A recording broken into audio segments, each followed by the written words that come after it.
Hello everyone, this is Anshu Chaudhary. I hope आप सब अच्छे होंगे।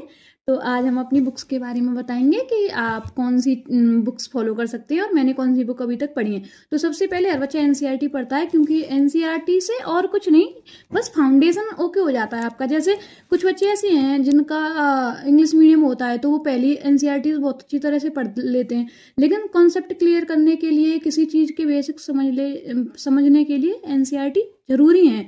इसीलिए हमें एनसीईआरटी पढ़नी चाहिए, ये माना जाता है।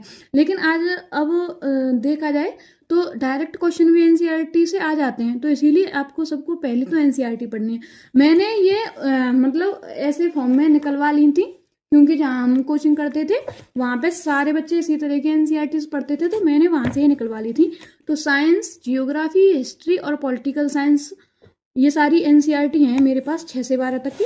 तो मैंने ये सारी एनसीईआरटी बहुत अच्छे से पढ़ी है। मैं आपको अंदर का नेक्स्ट वीडियो में दिखाऊंगी, फिलहाल मैं सारी बुक्स बता देती हूँ। ओके, मैंने मल्टीपल टाइम इनको पढ़ा है, और जितनी बार आप एनसीईआरटी पढ़ते हैं उतनी बार आपको कुछ नया मिलता है एनसीईआरटी से। ओके, तो सबसे पहले तो ये समझ लीजिए, सारे सब्जेक्ट की आपको एनसीईआरटी पढ़ना है। उसके बाद बच्चे को पढ़नी होती है बुक्स।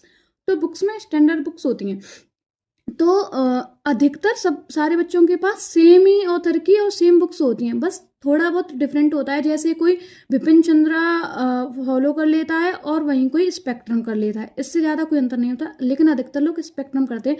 तो जो मैंने पढ़ा है मैं आपको बता रही हूँ। ओके, तो स्टैंडर्ड बुक की बात करते हैं। तो सबसे पहले हम बात करेंगे हिस्ट्री।